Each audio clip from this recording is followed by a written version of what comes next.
In this video, I'm going to tell you the top 4 things I learned as a filmmaker creating ITHACA the miniseries, and we'll reveal which subscribers have made it into the ITHACA gear giveaway. Let's do this.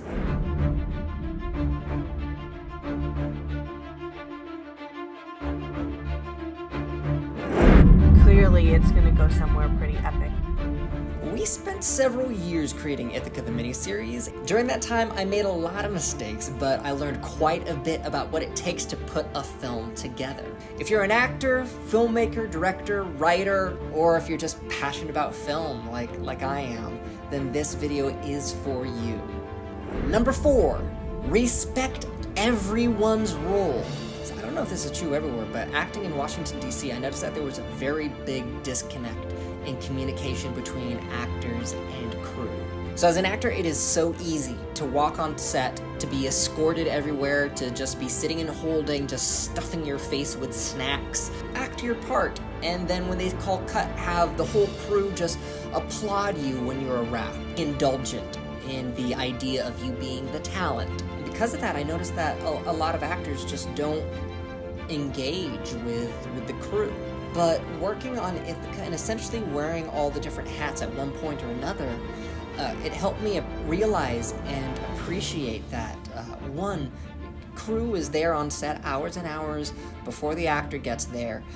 They're on set hours and hours after the last shot. And every moment in between that time, they're working their asses off to help tell the story to the best of their abilities from their department. People have also been crafting this movie months and months before you, the actor, even gets on set. You have to appreciate that. So learning all the technical aspects of how you use a camera, which lenses you use, storyboarding, creating shot lists, it gave me the opportunity to bridge the gap in communication when I was working on other projects with other crews. It helped me see what they need from me as the actor to help them tell the story as well. So as an actor, I highly recommend just going deeper into understanding what the DPs are trying to accomplish, what the other people of the crew are trying to accomplish to tell the story. Ask them what their passion project is. Ask them what kind of projects they want to create if they were at the helm. It's fun to communicate with people who are passionate about film. They are working their asses off to tell the story to the best of their abilities. Not to serve you as the actor, but to serve the story. So show them respect, show them camaraderie, and show them that you genuinely recognize and appreciate the work that they are creating. Number 3, it's not about the resources, it's about how resourceful you are. So it can be very easy to rely on the equipment to do the job for you. I've been a part of projects where the director's selling point to me was, hey, this is what camera we're using, this is how big our budget is. But then sometimes when I'd get on set, you would see this very expensive camera on a very expensive tripod just sitting there doing absolutely nothing for the entire shoot. And I would wonder, is there a better way to dive deeper into the story or into the character or into this particular moment? So working without a budget on this miniseries, it was constant problem solving, which was a great thing.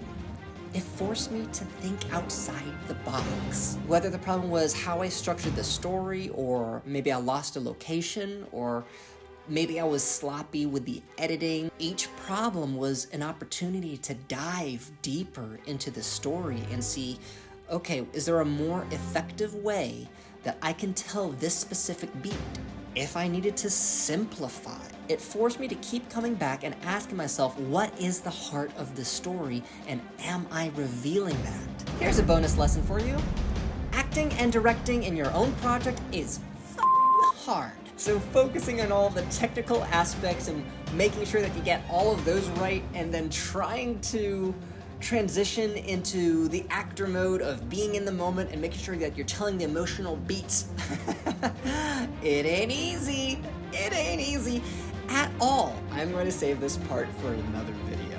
Number 2, show, don't tell. So the way you reveal information to an audience is a lot of fun, especially in the genre that we were working in. I recognize that every second is a moment to express yourself. It's a moment to reveal information to the audience, whether that's how the camera moves, whether it's what you capture in the frame or don't capture in the frame. As an actor, it was keeping in mind when I'm hitting specific emotional beats or specific thoughts and making those clear to the audience. Each moment is a little piece of art. Each take is a little painting, and the more I was able to treat it that way, the more fun it became. And the more specific you are with each one of those seconds, the better. So as an actor, I'd say vary the performance. Take advantage of it. Here's a reminder for you. Next week, I'll be having a discussion with Eduardo Sanchez, our executive producer, and we will be talking all things ITHACA. You've seen his work as the director of the Blair Witch Project, Queen of the South, and several episodes of Supernatural. We will also be joined by a very talented screenwriter, Jamie Nash. I highly recommend checking out Lovely Molly.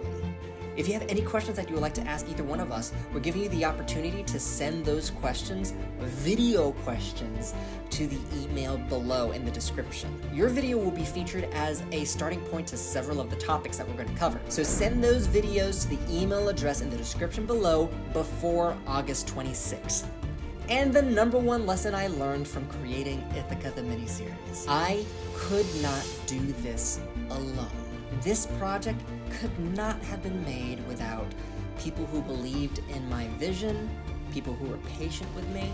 I could not have done this without Doug Henderson and Matt Neese of Everything's Fire.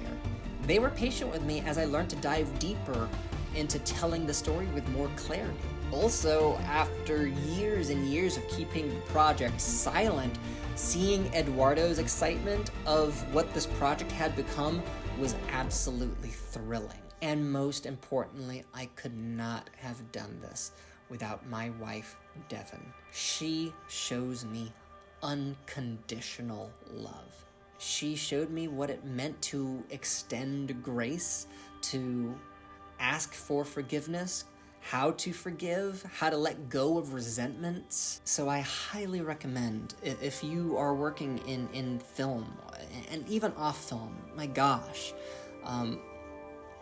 learn how to forgive, learn how to ask for forgiveness, learn how to give up resentments, learn how to rectify broken relationships. I have been guilty of making a lot of mistakes on the path to learning that. I cannot stress how important it is to have a support system. So value community. Having people in your corner, it just makes you stronger. Cherish the people around you as you continue to grow.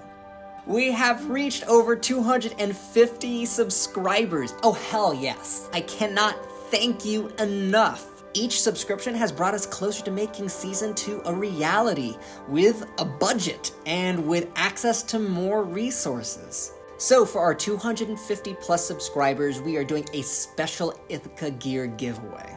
The names on this list have been randomly selected, and the winner of our giveaway will be randomly selected in a similar fashion to our first giveaway, so check that video out. If your name is not on this list, don't worry, you can still win ITHACA gear by being one of the first 10 people to leave a comment below. So once again, if you enjoyed that first season of ITHACA and you want to see what happens next, if you want to see that next episode, if you want to see season 2, hit that subscribe button, hit that like button, comment, share ITHACA with others. Until next time, I will see you in the arena.